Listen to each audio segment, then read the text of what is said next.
Alright boys, so it is injector time. So it's time to do the injectors on this. I'm going to plug in the video of my previous video, which was the valve cover gasket. I'm just going to plug in the clips where it shows me getting to the point that I am right now. So it'll be about 2 clips that just got me this far. It's not really that much you have to do, but I didn't put everything back together like I said in the other video. So I'll plug in those clips and show you guys what I have going on here. And I'll show you guys what the plan is to remove those injectors. Okay, so far I just have the beauty cover off, so I haven't really done much. Just taking off the beauty cover. So that's how I'm going to start for now. And I'll take you guys in the back. The car's been sitting for a while, but every now and then it randomly adds fuel to the rail. So I still might have fuel coming out of the rail. But I disconnected the battery, and that'll help. So because my key is nearby, it senses the key and primes the rail, so I won't get squirted with fuel here.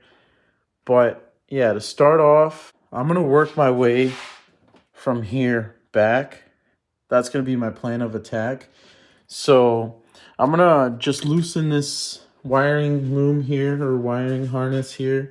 I'm going to get that loose and out of the way. This will not be able to be moved, but that's okay. It's not that big of a deal. I'm just going to unclip it on this end.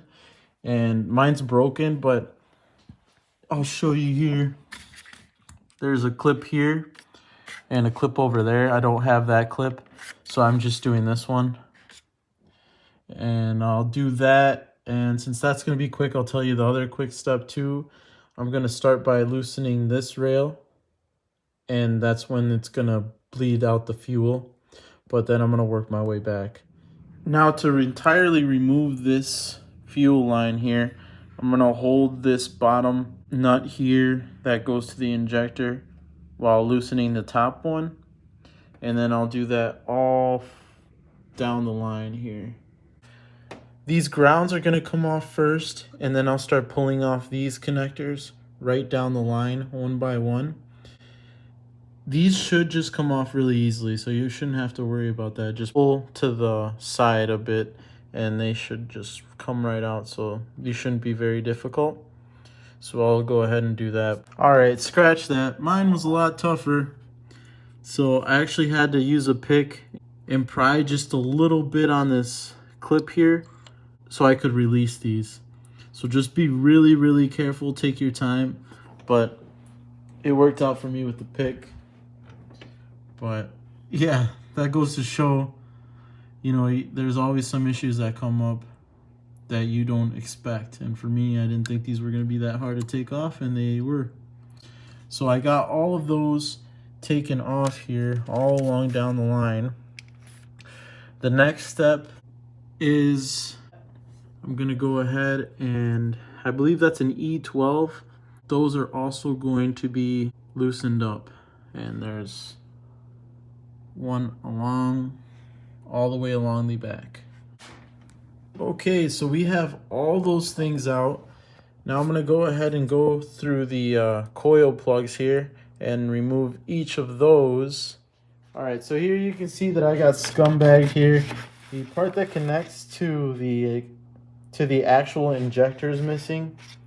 So I bought this tool kit. It was $60 so that I could remove my injectors. I went ahead and I went to Home Depot and I tried to see if I could make my own tool. So the plan is to use this as a pulling handle on this bolt here, and then use this bigger nut here to connect to the injector and this bolt so I can get those injectors out. Not sure if this is going to work. We're just going to give it a shot. I might be able to slip this on here and try it with that if that doesn't work.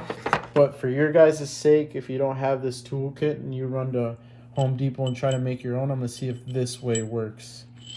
And in the description, I can put in what all I bought so that you can get the same things and then have the tool to remove them. I have everything laid out here that I'm going to need. I'm still thinking of my plan here that I'm going to do. I think that I'm going to do these injectors first By that I mean I'm going to replace the couplers on these and put on the new seals. And my plan for putting on the new seals is to actually use these pen caps. And that's why I bought this pack, is because I'm going to put the cap on each one of those injectors and let it sit for about 5 minutes. Other people have done it for less, but I just really want that seal to be good. So I'm going to try to do a longer time. So that's what these are for. I'm going to get these ready in a second, and I'll just have the caps laying here. But yeah, while I'm pulling the injectors out of here, those can be sitting with the seals on them and protected by the caps, so that when I'm ready to drop them in, they are also ready to go in. I have the pen caps laid out, and as you can see on the first Index 10 and the seal from when it was first installed on the car that this was on, what I'm going to do is I'm going to go ahead and cut off the seal with a razor off so I can put on the new seal and the new coupler, and then I'm going to have the pen cap on there to hold it and reseal it. So what you guys can do is you can actually try to stretch the new seal on the cap itself before you put it on here, because it won't actually slip on. It's too small until you stretch it out. Since I have this already and it's a lot smoother, I'm going to use this, but you guys can use the cap. So I'm going to start on that. Make sure to clean these up too once you got everything off, just because you can and they're already out. Here is the end result with the decoupler on. You can see there it should spin, so don't worry about it spinning. I also have the pen cap on there, and if you notice, I actually ended up cutting the stick that comes off the pen cap on all of them just because it was getting in the way. So that one's done. I can put that one aside for now and start on the other ones. So I'll do all 6, and they're gonna look just like that in the end. All right, here they are, all capped off. So now it's time to see if my tool actually works, and we'll pull out the injectors that are currently in there. All right, so this tool worked. So I'll make sure to let you guys know which nut and bolt I used to make this possible. But yeah, after a few tugs, the injector came out easily.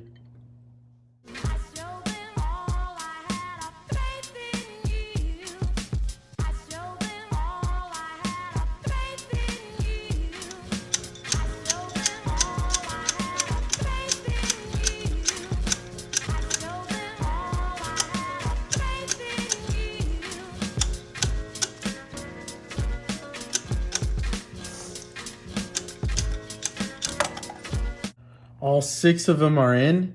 I showed a little bit of the process on the last one for you guys on the camera. I was able to prop the camera up. So next step is we're gonna make sure to remember these numbers that are right here.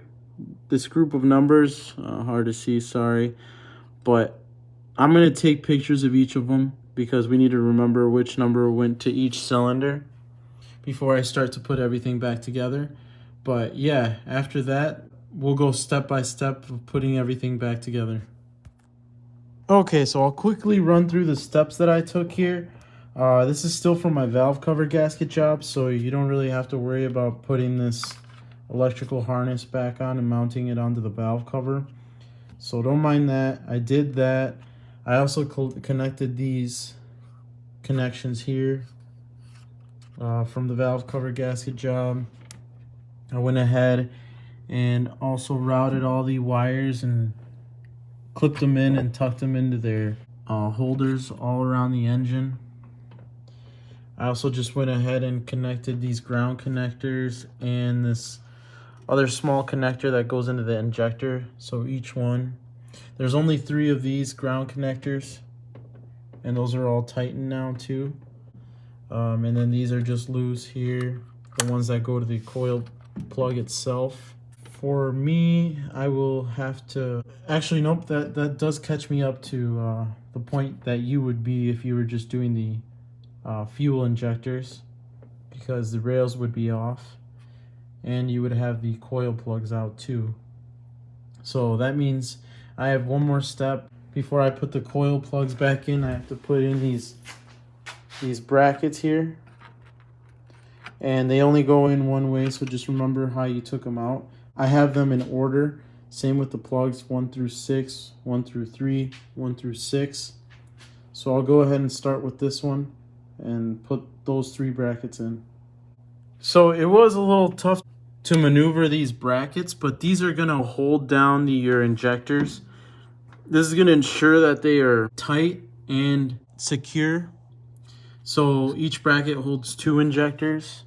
So just be careful with maneuvering them. It's a little hard to get those back on. You could actually do that before you connect the wires, so it would probably make it a little easier. But this is why this is not a how-to. So I found out the hard way. I just did it with the wires in. I didn't really mind it too much.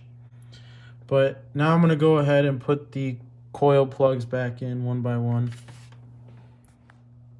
All the coil plugs are in and hooked up. So secure and connected. Now it's time for the rails. So I'll go down the line and do each of the rails now.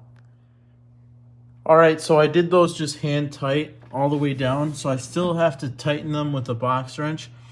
But what I'm going to do while I have my blow-by connector here taken off, I'm actually going to replace this O-ring just in case. And you can see I have an oil catch can, so this is a little different.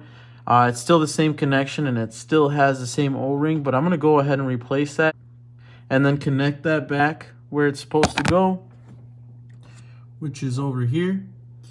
And then once I do that, then I can go ahead and really tighten these down with the box wrench. I really recommend replacing this O-ring. It'll make this connection a little more secure. I have this box of universal oil rings from Harbor Freight.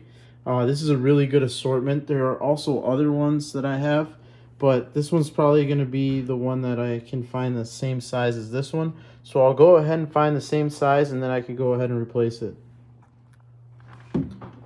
I want to mention that if you do have an oil catch can, which you should for the N54, it is really important to make sure that you replace that O-ring like I said, but also make sure that with these universal hoses, they're universal for a reason. So make sure you cut them to the right length so this doesn't kink up and it's perfectly flush there with the connection. So you can see how flush that is. You don't want that kinked at all, because then oil will drip down all down here, which you don't want any more oil coming down here, especially if you just did injectors and a valve cover gasket. So just be careful with that. When tightening these again, make sure you're holding on to the bottom nut that's hooked to the injector so that you tighten this end properly. So now that those are all tight, we're all set on this. I went ahead and put this cross brace back on. Same with the harness, I just clipped it back on. Nothing too difficult here. Mine pops out a little bit because of my catch can. Not too bad. Here we got our layout. So I'm making sure I'm not left over with anything extra. So we got the old injectors, all the pen caps that we used. All my parts are gone. They're back on the vehicle. Over here, we're just left with all our tools here that I used, besides the bolts for the under tray. So it looks like all we have to do is put the beauty cover back on, but we're gonna leave it like this for right now. I'm gonna go ahead and open up Pro Tool. I do have to purchase the license for coding, which sucks. It's like $80, I believe. But I have all the numbers for each injector and what cylinder in my notes on my phone. So once I download the license or purchase the license and get Pro Tool ready, I can use my MHD connector that I use for my tuning and monitoring with Pro Tool and get that all set up. I'm gonna go ahead and grab my tablet and do that. All right, so I got my car, the ignition on. I reconnected the battery, and then I made sure that everything was put together in the trunk. I haven't started the car, I just have the ignition on. I got the license purchased, and also, hold on a second.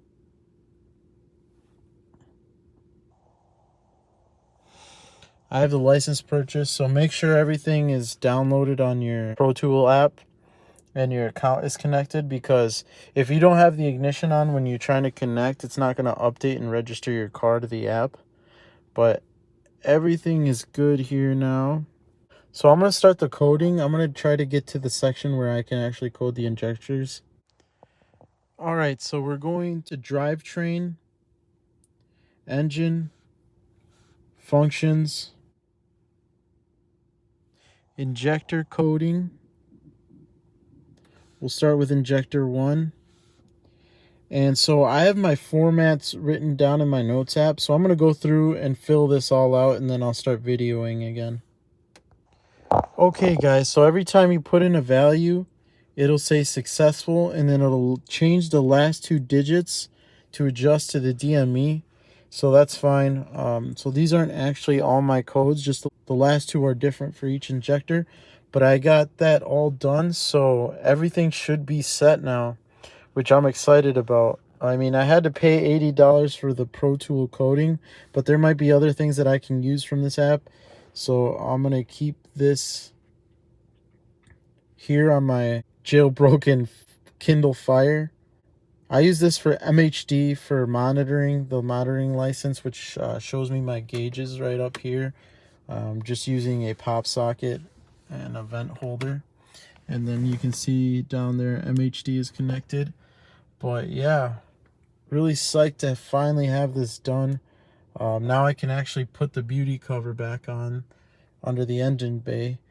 Unfortunately, I'm still going to have the car up here, still jacked up, because I still have to do the oxygen sensors, which haven't came in, which is ridiculous. I've been waiting for like a week for the last 2 oxygen sensors. I already did the upstream. I'm doing the downstream too, and they have the warranty, so I'm really geeked on that.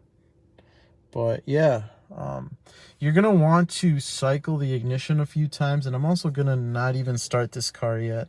I'm probably going to cycle it about 2 more times, but I'm definitely not starting the car yet. I'm going to keep it as it is right now. Here I'll show you guys the bolts that I got, in case you don't want to get the actual toolkit. I spent a total of $7 with tax. So here we got the hex nut. That is what will actually screw on to the injector. So this is the size, and then the size of the long bolt that is used to... You want the long length of that bolt. So if you can get a little longer, that would be great too. But other than that, the other bolt I wasn't able to get a bag for, but it's just a bigger hex nut that won't slide off the head of this bolt. So any size that you can find, that doesn't matter. So I'll reference the tool itself just to make it easier for you guys here. Okay, yeah. So this one is for that one, and this nut is this one. And then this is what you can get, just as long as you get one that doesn't slide off will work. And if you can find something even better, that works too. As always, thank you guys for watching. This job was pretty hectic. It got to be a headache sometimes, but it wasn't anything near as crazy as I thought it would be. It was more of a headache to download the Pro Tool app and trying to figure out the licensing and all that. And it's a new app, so you know you have to play around with it and get familiar with it, just so that you know what you're doing and getting to that coding part of it. So hopefully that helps you out. But other than that, you have to link a Google Play account, so make sure you have that and use the same one for MHD and everything Android that you have. I mostly use Apple, so I do have one specific account that I use for all of that.